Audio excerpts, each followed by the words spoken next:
Ville fantôme, zone militaire, royaumes autoproclamés. Voici 50 endroits, qui techniquement n'existent pas, mais qui existent de bel et bien.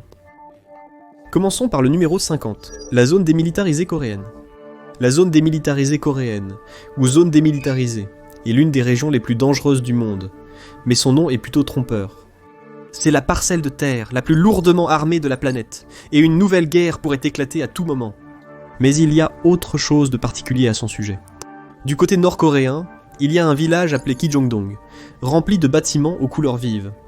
Ce soi-disant village de la paix a été construit comme un endroit attrayant, juste après la guerre, dans le but d'inciter les Sud-Coréens à faire défection. Mais il s'avère que les fenêtres sont aussi peintes. Personne n'y vit réellement. Tout cela n'est que de la propagande. Numéro 49. Fleury de Venduamont, France. Fleury de Venduamont, dans le nord-est de la France, a une population de 0. Environ 400 personnes y vivaient autrefois, mais la ville a été détruite en 1916 pendant la bataille de Verdun. Même plus d'un siècle plus tard, elle reste inhabitée, mais elle est tout de même restée une commune légalement constituée. Par la loi, elle est reconnue comme un village mort pour la France. C'est un site touristique qui abrite le mémorial de Verdun, rappelant les horreurs de la Grande Guerre. Numéro 48. Oradour-sur-Glane en France. Un autre village en France a connu le pire d'une autre guerre, et il n'était même pas sur la ligne de front.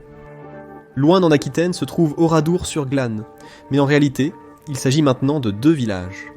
Celui que vous pourriez trouver sur une carte est le village moderne, mais l'ancien se trouve à proximité, en ruine. Le 10 juin 1944, la Waffen-SS nazie a rassemblé et assassiné 642 personnes dans ce village avant de le détruire. Seule une poignée de personnes a survécu en faisant semblant d'être mortes. Oradour-sur-Glane a été reconstruit après la guerre, mais le président de Gaulle a ordonné que les ruines de l'ancienne ville restent sur le site d'origine, en tant que mémorial pour les victimes. Numéro 47. Varosha, Chypre. Il existe un endroit similaire à la zone démilitarisée coréenne à Chypre, mais c'est un autre type d'avertissement. Varosha était autrefois une retraite de luxe pour les riches et les célébrités. Elizabeth Taylor ou Brigitte Bardot se promenaient dans ses environs. La station balnéaire est toujours là, mais elle n'est plus qu'une ruine en décomposition. Les choses ont changé radicalement lorsque la Turquie a envahi Chypre en 1974. Les combats ont forcé les 15 000 habitants à partir, et ils ne sont toujours pas revenus parce que leur ville a eu la malchance de se retrouver derrière les lignes. Une petite partie de Varosha n'a été rouverte au tourisme qu'en 2017, mais vous n'y trouverez plus de célébrités aujourd'hui, pour des raisons compréhensibles. Numéro 46. Wittenoom, Australie. La guerre n'est pas la seule chose qui peut rayer une ville de la carte. Si jamais vous vous retrouvez à Wittenoom, dans la région de Pilbara en Australie occidentale, vous remarquerez quelque chose de particulier.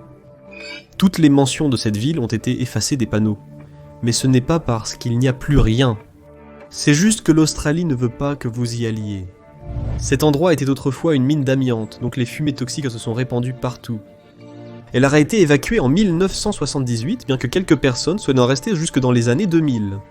La boutique de James était encore ouverte en 2013, mais un tel trésor vaut-il la peine de risquer sa vie? Numéro 45. Gilman, Colorado. Gilman était autrefois une ville en plein essor, avec l'exploitation de l'or, de l'argent, du plomb et du zinc qui a commencé dans les années 1870. Ce travail s'est poursuivi jusqu'en 1984, lorsque les mines ont été laissées à l'abandon et inondées. Ce fut une catastrophe. Des substances toxiques comme le plomb, l'arsenic et le cadmium ont contaminé le sol et l'eau, menant à la rivière Eagle. L'agence de protection de l'environnement n'a eu d'autre choix que de fermer et d'évacuer la ville. Les maisons abandonnées sont cependant encore en bon état, ce qui suscite l'intérêt des photographes qui osent s'y rendre. Numéro 44. Bodie, Californie. La ville la plus célèbre de la ruée vers l'or pourrait être Bodie, en Californie, fondée en 1876. Sa population a explosé, et elle est devenue un symbole du Far West, avec des récits de fusillades à la manière de l'Ouest. Mais à mesure que la ruée vers l'or s'est essoufflée et que les hivers rigoureux sont arrivés, la ville a commencé à décliner. Bodie a été décrite comme une ville fantôme en 1915 et les derniers habitants sont partis à la fin des années 1940. Mais la ville est remarquablement bien préservée près de 80 ans plus tard. C'est parce qu'il y a des gardes forestiers qui veillent à l'entretien de tout. Vous pouvez toujours la trouver sur Google Maps parce que c'est un parc d'État. Ne vous attendez simplement pas à trouver des habitants. Numéro 43. Centralia, Pennsylvanie. Centralia existe toujours dans le recensement des États-Unis, mais elle n'a pas de code postal et vous ne pouvez pas y acheter de propriété. Pourquoi ? Parce qu'il y a un incendie qui brûle en dessous. Cet endroit était autrefois une ville minière de charbon, mais en 1962, un incendie s'est déclaré dans la mine, et il brûlera encore pendant au moins 250 ans. La ville achat a été abandonnée, et les propriétés ont été saisies par l'État à cause des niveaux dangereux de monoxyde de carbone qui sortaient du sol. Les habitants ont été autorisés à rester à vie s'ils le souhaitaient. En 2020, il n'en restait plus que 5. Numéro 42. Numéro 42, Arkwright, Angleterre. Arkwright, dans le Derbyshire, en Angleterre, existe techniquement toujours. C'est juste ailleurs. Tout ce qu'il en reste, c'est un pilier en briques et une plaque. C'était autrefois un centre industriel dont l'exploitation du charbon était la colonne vertébrale. Malheureusement, cela a conduit à la découverte que le sol sous la ville fuyait du méthane à des niveaux dangereux. Toute la population a été relogée en 1988 sur un terrain plus sûr, en dehors de la zone de méthane. La nouvelle Arkwright a été achevée en 1995 et l'ancienne ville a été démolie. Cependant, si vous êtes prêt à prendre le risque d'y aller, vous pouvez repérer certains points de repère que la végétation a maintenant repris. Numéro 41, Pripyat, Ukraine. La catastrophe de Tchernobyl en Ukraine est la plus tristement célèbre. Cette catastrophe artificielle de l'histoire récente, et près de l'épicentre, se trouve Pripyat. Il y avait autrefois 49 000 personnes ici, mais elles ont toutes dû être évacuées. Certains d'entre eux ont été exposés aux retombées radioactives pendant 36 heures et ont subi de graves effets sur leur santé. Les bâtiments sont toujours debout, mais la nature reprend rapidement ses droits sur la zone. Vous pourriez encore le trouver sur une carte, et il est suffisamment sûr d'y passer si vous ne prévoyez pas d'y rester longtemps. Mais il ne sera pas à nouveau habitable avant 20 000 ans. Numéro 40. Beichuan, Chine.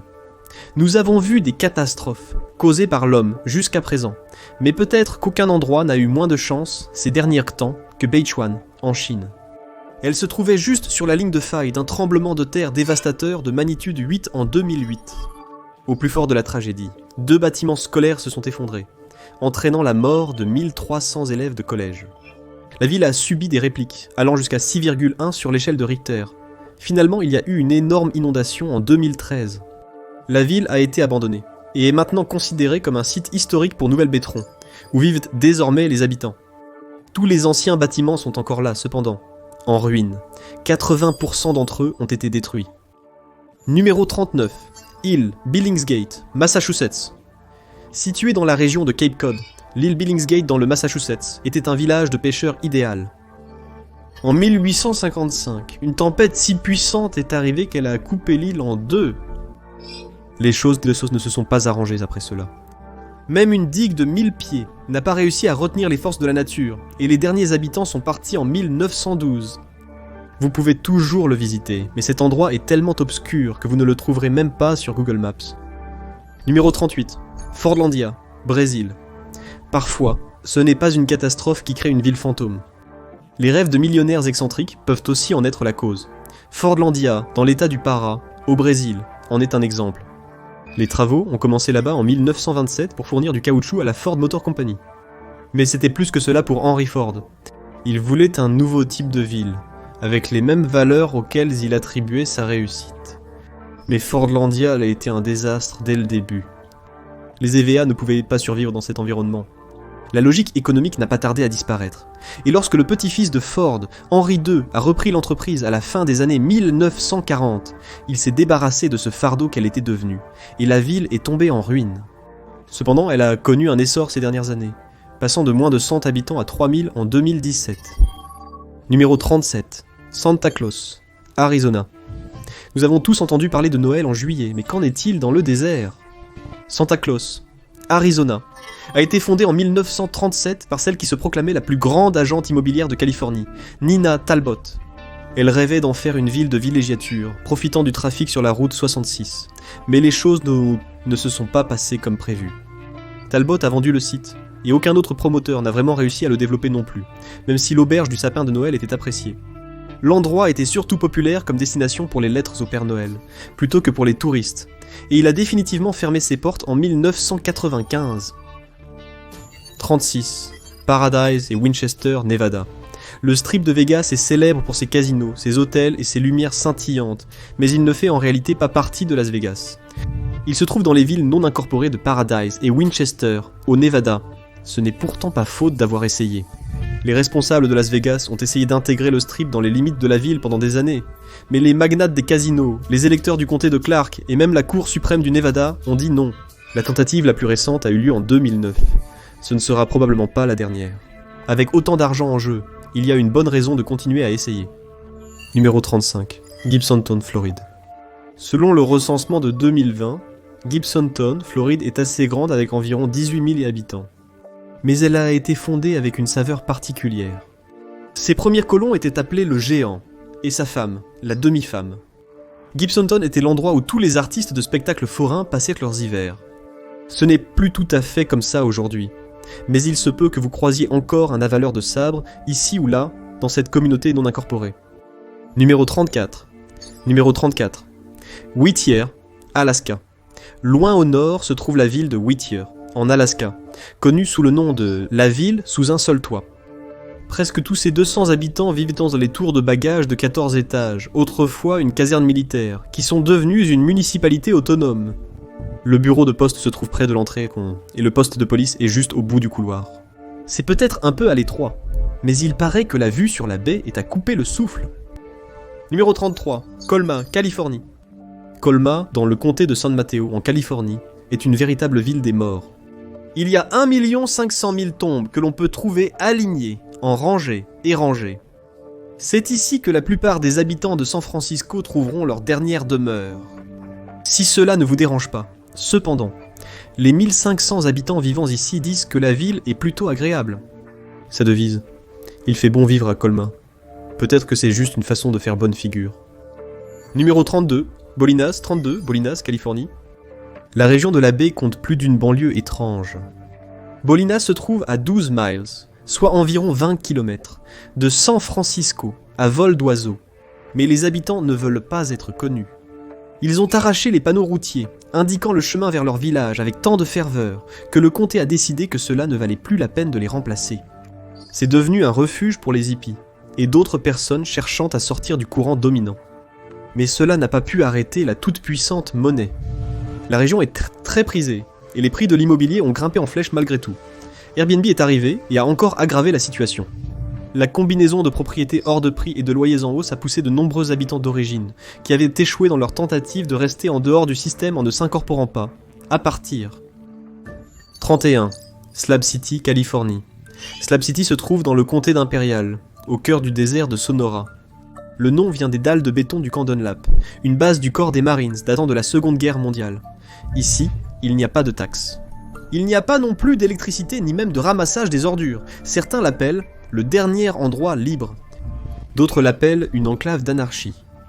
Des squatteurs, des survivalistes, des artistes hors réseau et des sans-abri sont le genre de personnes que vous pourriez trouver ici. Des gens qui veulent vivre en dehors du courant dominant. Numéro 30. Enfer, Michigan. Certains endroits peuvent être un enfer à vivre. Littéralement. Enfer, Michigan est une zone non incorporée qui n'a pas son propre code postal. Elle fait partie du code de la ville de Pinckney. Selon la légende, elle a reçu son nom dans les années 1840, lorsqu'un de ses fondateurs a dit qu'on pouvait l'appeler Enfer, ça lui était égal. Le nom est effectivement resté, et la ville l'a adopté. Les mariages peuvent avoir lieu dans l'église du diable, et il y a même une fausse université appelée Damnation. Que le diable t'emporte. Tu comprends ? Numéro 29. Village Miracle, Floride. Il existe un endroit isolé en Floride, qui est en quelque sorte l'opposé de l'enfer, du moins par son nom. Voici le Village Miracle, une petite communauté non incorporée composée de 54 duplex et de 6 maisons familiales. Un ancien aumônier de prison, nommé Dick Whitrow, l'a fondé en 2009, comme un endroit où ces personnes pouvaient essayer de se remettre sur pied après avoir purgé leur peine. Lui et son ministère ont le dernier mot sur qui peut y vivre. Numéro 28. Nameless, Tennessee. Maintenant, prenez une carte du Tennessee et vous pourriez voir quelque chose d'inhabituel. Nameless, dans le comté de Jackson. La légende raconte que lorsque ses habitants ont fait une demande auprès d'un bureau de poste américain, ils ont laissé le nom de l'endroit vide. Le gouvernement fédéral a tamponné sans nom dessus et l'a renvoyé. C'est ainsi que l'endroit a obtenu son nom. Si jamais vous tombez dessus, il n'y a pas grand-chose à faire. L'école primaire a 2 salles, est fermée depuis les années 60, et l'épicerie générale est maintenant un musée. Moins d'une centaine de personnes vivent ici, pourtant. Et ils disent qu'il n'y a pas d'endroit comme Nameless. Numéro 27, Burnt Corn, Alabama. C'est une chose de dire que quelque chose n'a pas de nom, mais un nom comme Burnt Corn, vraiment, ça existe en fait, mais seulement en quelque sorte. Cet endroit est tellement inhabituel qu'il n'est apparu qu'une seule fois dans le recensement américain, dans les années 1880. Donc on ne sait pas combien de personnes y vivent réellement. Le bureau de poste a été fermé en 2002, et il n'y a qu'un site web non officiel. Tout ce que nous savons vraiment, c'est que cet endroit a été nommé d'après la bataille de Burnt Corn de 1813 entre l'armée américaine et la tribu Red Stick Creek, qui n'a pas eu lieu là-bas. En réalité, cela s'est passé dans le comté d'Escambia, plus au sud. 26. North Oaks, Minnesota. Les fermes sont parmi les seules choses que vous verrez jamais à North Oaks, Minnesota. La ville comptait environ 5100 habitants, en 2023.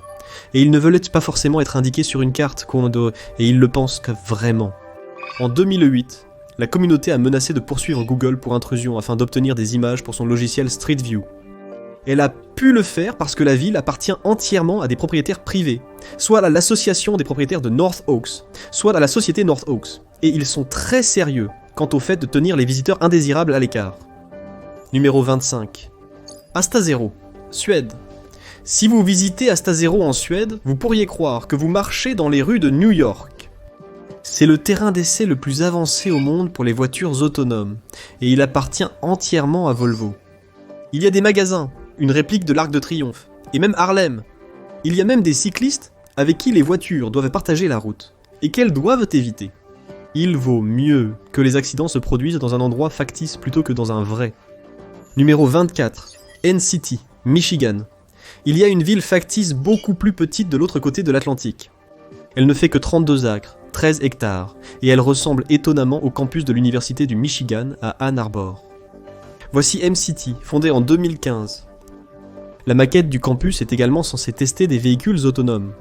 C'est pourquoi il y a des rues, des intersections, des passages à niveau, des places de parking, tout ce que l'on peut trouver dans l'Amérique urbaine ou suburbaine.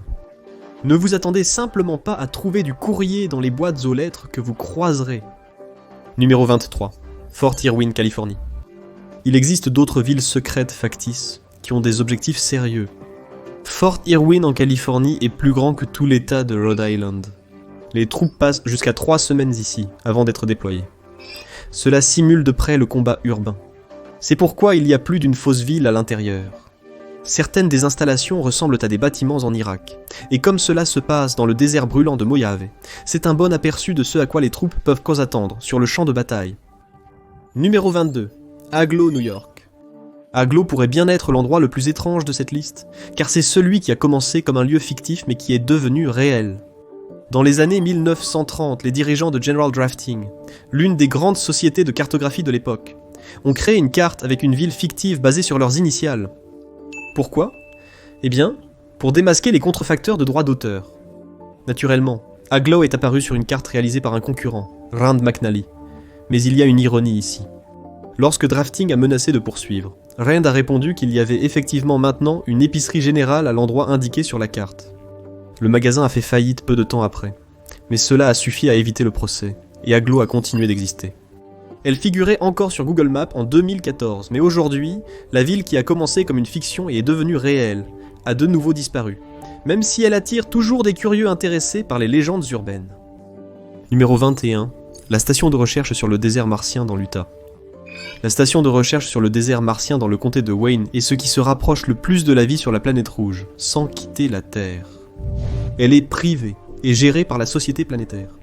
Comment pouvez-vous survivre sans oxygène dans l'air et créer une colonie autonome avec tous les éléments essentiels comme la nourriture et l'eau ? C'est ce que les scientifiques ici essaient de faire depuis le début des années 2000. Ce n'est peut-être pas une ville incorporée, mais elle est toujours visible sur Google Maps. Numéro 20. La République turque de Chypre du Nord. Parfois il existe des pays entiers, qui techniquement n'existent pas et qu'on ne trouve peut-être pas sur une carte, mais ils sont quand même là. Tu te souviens de Varosha ? C'est derrière la zone tampon de l'Organisation des Nations Unies, dans l'endroit appelé la République turque de Chypre du Nord. Tu ne le trouveras pas sur Google Maps, car seule la Turquie le reconnaît. Bien sûr, la zone tampon est là, mais en y jetant un coup d'œil, tu te demandes ce qu'elle protège vraiment.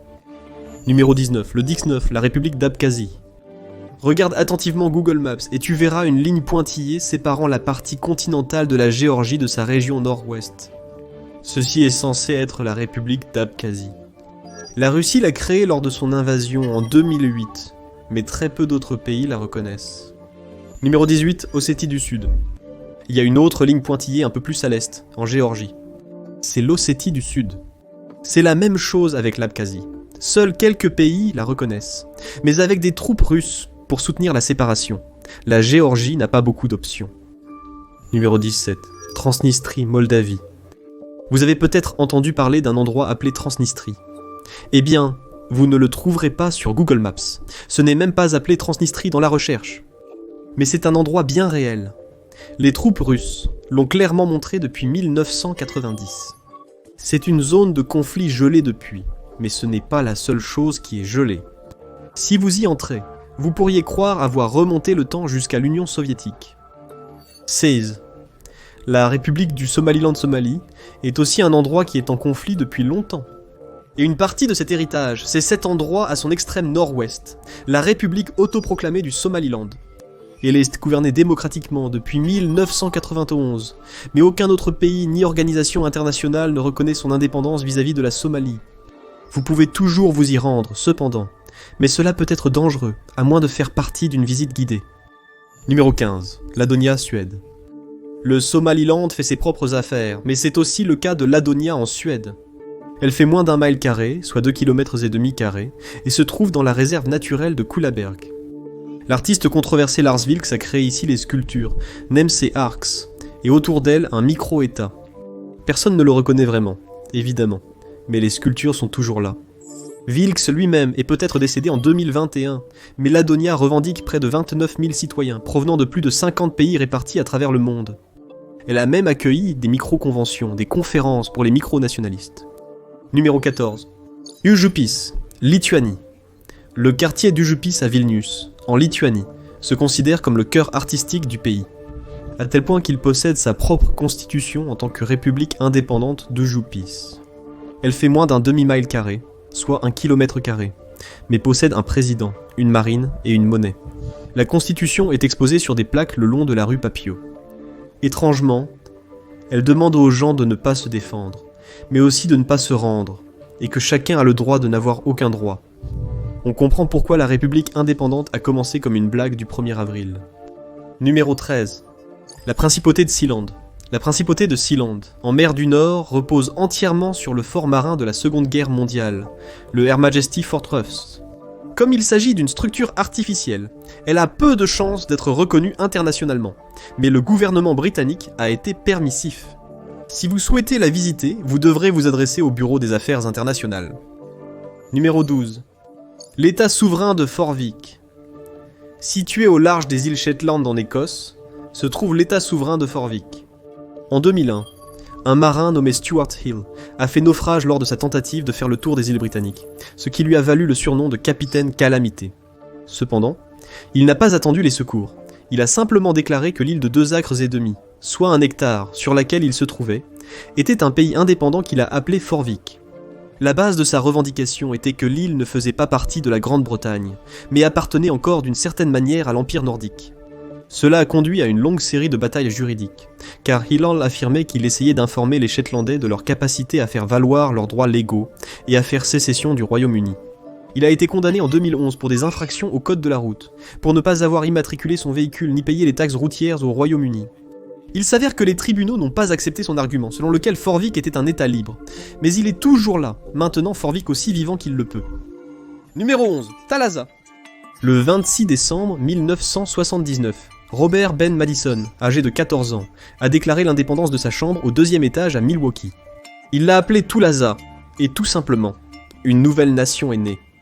Depuis lors, elle est devenue l'une des micronations les plus élaborées au monde. Grâce à des articles dans le New York Times, les gens ont commencé à prendre conscience de ce pays en plein essor. Aujourd'hui, le royaume de Thalassa continue de prospérer avec des centaines de citoyens à travers le monde. Sa propre langue, un système juridique complet, ainsi qu'une histoire détaillée et mouvementée. En 2023, il y avait 157 culassans fiers. Numéro 10, la République de Melosia. Située dans le désert du Nevada, la République de Melosia est une propriété de 9,8 acres, soit 4 hectares, où le président Kevin Beau autorise les visiteurs certains jours entre avril et octobre. Les touristes peuvent en visiter les différents bureaux du gouvernement, observer la monnaie de la République, et en apprendre davantage sur la flotte navale, même si la côte se trouve à des centaines de kilomètres. Il ne faut simplement pas se présenter sans prévenir. 9. Bir Tawil. Si vous êtes assez courageux pour affronter le désert impitoyable, vous pouvez aller à Bir Tawil. Il chevauche la frontière entre l'Égypte et le Soudan. Mais curieusement, aucun des deux pays ne le revendique. Personne ne voudrait vraiment y vivre, donc c'est peut-être plus de problèmes que ça n'en vaut la peine. Mais si vous voulez visiter peut-être le dernier endroit vraiment apatride sur Terre, ce lieu des plus extrêmes pourrait être fait pour vous. Numéro 8. La République arabe sahraoui démocratique. De l'autre côté du continent se trouve le Sahara occidental. Comme on peut s'y attendre, peu de gens vivent ici, mais cela reste néanmoins l'objet d'un différend territorial. La plupart des pays la reconnaissent comme faisant partie du Maroc, mais la République arabe sahraoui démocratique autoproclamée en a en réalité le contrôle. Comme dans des cas similaires, il y a une ligne pointillée sur Google Maps, avec le Sahara occidental indiqué en dessous. Si vous êtes assez courageux pour y aller, vous pourriez le découvrir comme l'un des meilleurs endroits au monde pour faire du kitesurf. Numéro 7, la République Moriwari. La soi-disant République Moriwari est située en Australie. En 2013, elle a déclaré son indépendance sur un territoire de forme triangulaire qui s'étend sur 6300 miles carrés, soit 16 000 km², et qui chevauche la frontière entre le Queensland et la Nouvelle-Galles du Sud, en Australie. Aucun pays ne la reconnaît, mais le peuple Moriwari la revendique comme patrie. Le fait que la plupart des habitants ne soient pas autochtones pourrait poser problème, cependant. Heureusement, il est sûr d'y voyager. Le parc national Kulgoa d'Australie s'y trouve, alors autant s'arrêter et visiter. Numéro 6. La principauté de Cyborga. Vous avez déjà entendu parler de la principauté de Cyborga? Dans les années 60, Giorgio Carbone, l'ancien chef d'une coopérative de producteurs de fleurs, s'est penché sur l'histoire de la ville et a remarqué quelque chose d'étrange. L'Italie s'est unifiée au XIXe siècle, mais Carbone n'a trouvé aucune preuve que Saborgo ait jamais été officiellement vendu au royaume de Sardaigne en 1729, comme l'affirme l'Italie. Il s'est proclamé sa tremendoucité, le prince d'une micronation oubliée, et s'est lancé dans la création du prochain Monaco. Il est malheureusement décédé en 2009, et l'Italie contrôle toujours cet endroit, mais le rêve continue de vivre. Numéro 5. Christiania. L'Europe a sa propre sorte de Slab City, et elle se trouve en plein centre des choses. Christiania a été fondée en 1971 par des hippies qui squattaient une ancienne caserne militaire. Pendant longtemps, l'endroit a rechigné à obéir à la moindre règle. Après tout, il a son propre drapeau.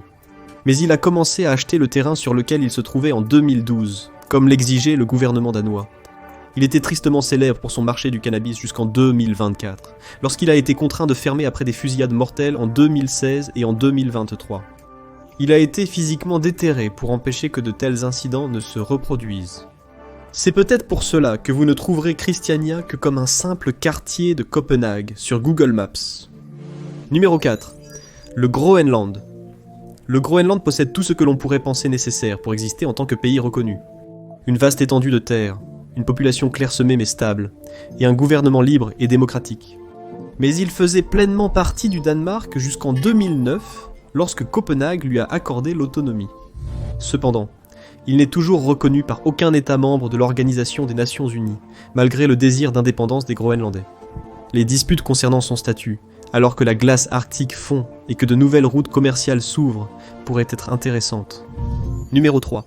Donetsk, Ukraine.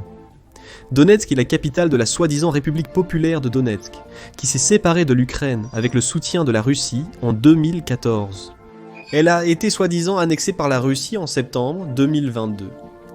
Cependant, presque tous les États membres de l'Organisation des Nations Unies la reconnaissent comme un territoire ukrainien. Vous auriez peut-être pu voyager ici autrefois et voir de quoi il s'agissait, mais comme c'est maintenant l'un des endroits les plus dangereux au monde, ce n'est probablement pas une bonne idée. Numéro 2, Luhansk, Ukraine. Luhansk s'est également séparé de l'Ukraine en 2014, devenant la République populaire de Luhansk avec le soutien de la Russie également. La Russie l'a reconnu juste avant d'envahir l'Ukraine, puis a revendiqué son annexion complète en 2022. Certaines sources affirment que Luhansk et Donetsk sont devenus des mini-États semblables à la Corée du Nord une fois que l'invasion à grande échelle de l'Ukraine a commencé. Donc, même si vous ne trouverez pas cet endroit sur une carte autre que russe, vous devriez l'éviter car ces choses se produisent réellement. Et enfin, numéro 1, Taïwan. De loin, l'endroit le plus important qui est souvent omis des cartes, mais qui existe bel et bien, c'est Taïwan. La plupart des pays ne la reconnaissent pas et l'omettent de leurs cartes officielles pour éviter de fâcher la Chine. Mais la Chine ne la contrôle pas, et les 23 millions de personnes qui y vivent ne veulent pas qu'elle le fasse. Mais la Chine le veut, et comme cet endroit est le cœur de l'industrie mondiale des semi-conducteurs, tout le monde a beaucoup à perdre. Ceci est bien plus qu'un simple différent sur ce qui existe sur une carte. L'équilibre des pouvoirs dans le monde est en jeu ici.